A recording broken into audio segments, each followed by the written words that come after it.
अमृतसर में गाड़ी खड़ी हुई, मैं भी उतरा। ऐसे कोई भीख मांग रहा था, कोई कुछ दे रहा था, कोई कुछ दे रहा था।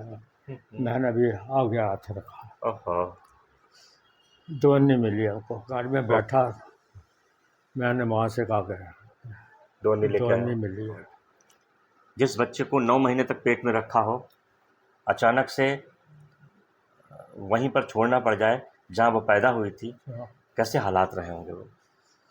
ऐसा करो, जो चल नहीं सकते वो पीछे आ जाओ। तो मैं भी पीछे हो गया और पीछे चला गया। ठा ठा ठा ठा 4-5 बुड्ढों को गोली मार दी। गुरु महाराज ने मुझे अक्ल दी और खोपड़ी मेरी में जो मेमोरी है वो नहीं बिटती, वो जिंदगी के आखिर दम तक रहेगी। कश्मीर से आए, आप गुजरावाला से आई और दोनों लोगों का विवाह लखनऊ में संपन्न हुआ। आज आपका एक भरा पूरा परिवार है। हमने बात की बाबूजी की स्टोरी को जाना। रोशन मिलता रहा। लड़कियां लुड़कियां चली गई, औरतें बड़ी उम्र के होते थे, बुढ़े थे, सिख थे, सारे मार दिए गए। जितने जवान हिंदू थे उनको भी मार दिया। बाकी बच्चे और बुढ़े। कितने बच्चे थे? लड़कियां चली गई थी सब। फिर काफ़ी अर्से बाद थोड़ा सा माहौल उन्होंने कहा कि आप बड़ी औरतें जो है बाहर चली जाया करें और खेतों में कुछ साग सुग जो है जो भी है वो ला के आटा मिलता था और कुछ नहीं। 3 जो है कनस्तर होते हैं ना, उसको तोड़ ताड़ के उसका तवा बना था। एक दो फैमिली में एक तो वो एल्युमिनियम की वो दे देते थे, एक बनाए तो दूसरा फिर बना लेते थे। और बाकी जलाने के लिए वो खुद जाके लकड़ी लेके आओ। लकड़ी लाओ, भूस लाओ, जो भी लाओ, ऐसे ही करते हैं। फिर करीब 4-4.5 महीने के बाद फिर ये रेड क्रॉस वाले आ गए। Red cross society? जी। उन्होंने फिर बात किया, फिर उन्होंने सारी गिनती की, उन्होंने दवाइयाँ दी, दे दिया। और उसके बाद फिर अली बेग से आप किधर बढ़े? फिर उन्होंने गवर्नमेंट को बात कराई जी। तो ये हुआ कि इनको छोड़ेंगे, इंडिया साइड से इतने आदमी आएंगे तो उतने आदमी जाएंगे। ठीक है। तो हम लोगों को तो नहीं पता था हमारे भाई जिंदा है या क्या है। अब हमको यही पता था हमारी फैमिली यही है, बची है बस। जितने बच्चे हुए लोग। बिल्कुल। मेरा छोटा भाई जो था वो 3-4 साल तक का था जब निकले। उसके जब वापस हम आए हैं ना, उसके लोग फ़ोटो खींचते थे। बिल्कुल एक हड्डी निकली हुई, एक हड्डी निकली हुई। पूरा दुबला हो गया था, कमज़ोर हो गया। हाँ, चल नहीं सकता था, खाने को नहीं मिला। हाँ, आपके पास से देखी कुछ चीज़ आपने रखी, चुप्पे से गया उठा दिया, चुप्पे से गया उठा दिया, क्या करता। तो फिर उसमें 1 महीने के बाद एक काफ़िला गया, उसमें मेरी मामी भी थी। तो उनको छोड़ा तो पता लगा वो मीरपुर के कुछ लोग आए हैं। तो हमारा मामा, उसकी बाकी की फैमिली सब आ गई थी। हमारी मामी के पास 2 लड़कियां थी छोटी, एक तो वहीं मर गई थी, एक जगह के मर गई थी। तो वो काफ़िले उसमें हमारा नाम नहीं आया। तो 1 महीने के बाद फिर दोबारा हमारा नाम आया। नाम आया तब बाकी सबको जो है रात के टाइम, शाम के टाइम ट्रकों में डाल के, ट्रकों में भेजा गया। हाँ ट्रकों में डाल के तो जेल में लाया गया। झेलम। जेलम तो जेलम से फिर हमको ट्रेन में बिठाया। अरे उसमें जो लोग। है वो और साथ में सिक्योरिटी वगैरह जो कुछ थी, वो फिर हम लोगों को अमृतसर तक लेकर के आई। अमृतसर में गाड़ी खड़ी हुई तो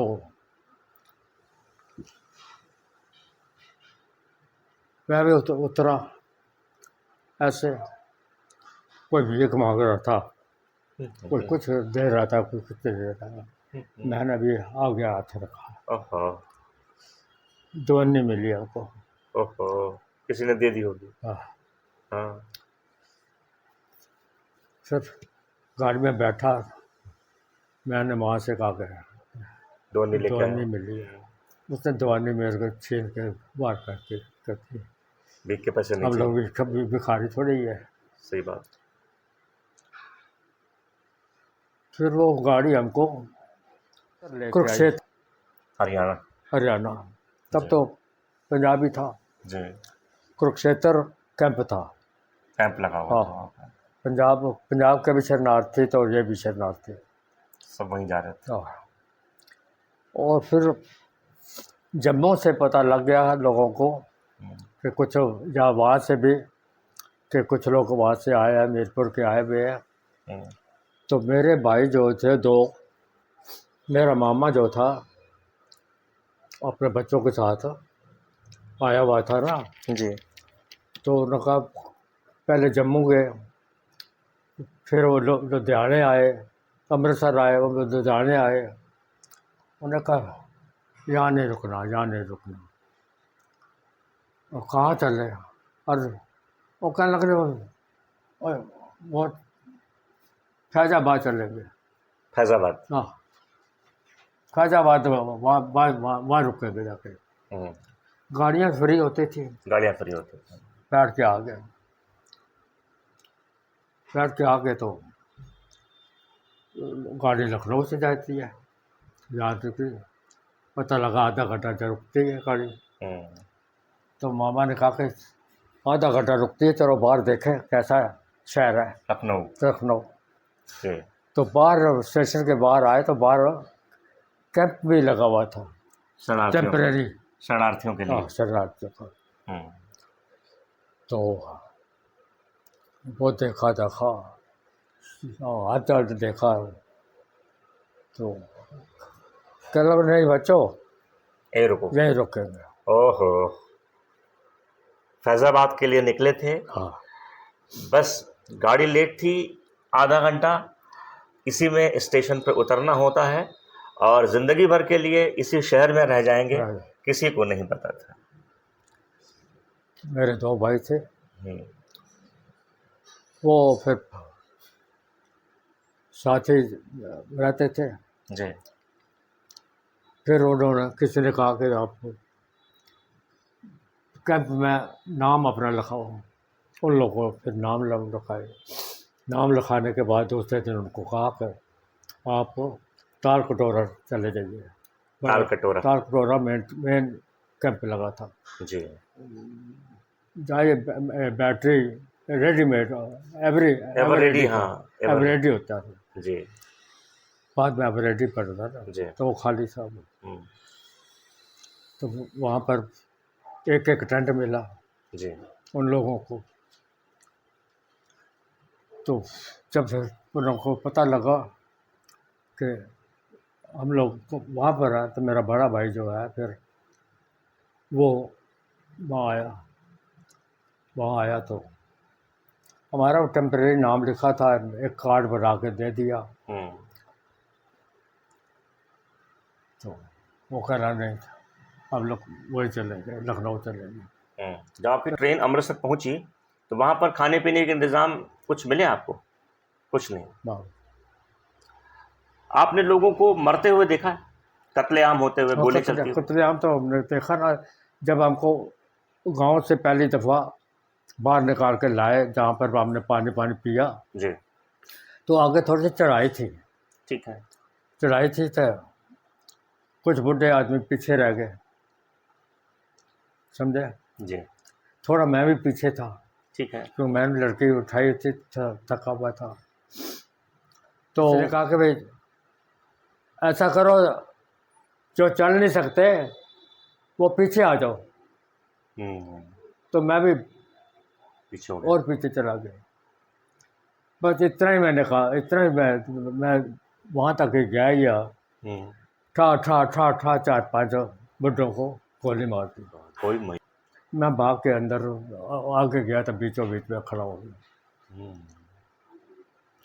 वह तो इंसान की ज़िंदगी तो वह था ही नहीं। कुछ मालूम नहीं था कि कौन जिंदा पहुंचेगा, कौन नहीं पहुंचेगा।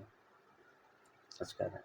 जवान लड़कियों को छीन लेते थे। है जवान लड़कियों को छीन लेते थे। वो जवान तो कोई आई नहीं ना, कोई नहीं आ पाया। जो काफिले के साथ आ गई, वो आ गए। रातों रात चढ़ के 20 किलोमीटर का था जहाँ पर मिलिट्री थी, जो वहाँ तक आ गए वो आ गए। हमारी बड़ी सिस्टर जो थी एक, उसको हमारे फादर ने पढ़ाया था। हमारे फादर जो था वो खुद भी इन चीज़ों को नहीं मानते थे कि लड़की को ना पढ़ाओ तो ये ना करो। जी। शादी हो गई थी वहाँ पर, अच्छा। वीरपुर में शादी की थी। जी। उसका हस्बैंड रावलपिंडी में, जी। रावलपिंडी में उसका हस्बैंड था। वो भी जब डिवीज़न हुआ तो वो भी मीरपुर आ गए थे। वो निकल के आए हैं काफिले के साथ। हमारी सिस्टर प्रेग्नेंट थी। जी। आधे रास्ते में उसको पेन हुआ। जी। आधे रास्ते पेन हुआ तो एक तो कोई लेडीज साथ थी हमारे, उसने कहा, जीजा ने कहा कि भाई इसको डिलीवरी होनी है, पेन हो रहा है। जी। तो कोई इत्तेफाक से औरत ऐसी इतनी अच्छी मिली, एक्सपर्ट रही होगी वो। वो रुक गई। कहने लगा इसको बिठाओ जहाँ पर, तो ये ऊपर चढ़ो, सामने देखो गांव सब खाली हुए पड़े हैं। एक चारपाई तो कोई कपड़े गंदे गुंदे जो कोई मिले लेके आओ। तो और कोई लकड़ी ना हो मेरे तो कोई पतीले में पानी पुनी लिया। वो 2 चक्कर लगा के सामान लाया, पानी पुनी गर्म किया, जी। उसकी डिलीवरी कराई। उस बच्चा सुरक्षित था। हाँ, बच्चा सुरक्षित। जच्चा बच्चा दोनों ठीक रहे। हाँ। अब डिलीवरी कराने के बाद वो औरत गई नहीं, रुकी रही वो बता रहे वो औरत गई नहीं। उसने जो है, अब क्या किया जाए, इतनी देर में एक आदमी और आया हो गया, रुक गया। तो उन्होंने कहा भाई अब थोड़ी दूर जाना है, अब 4-5 मिनट रह गया और 5 मिनट चल रहे। तो उन्होंने कहा ठीक है, मैं भी। तो उस औरत ने, तो उस आदमी ने पीछे कंधा दिया चारपाई को। ओहो। और मेरा जीजा जो था वो पैर की तरफ से अकेले उन्होंने उठाया, उठा के तो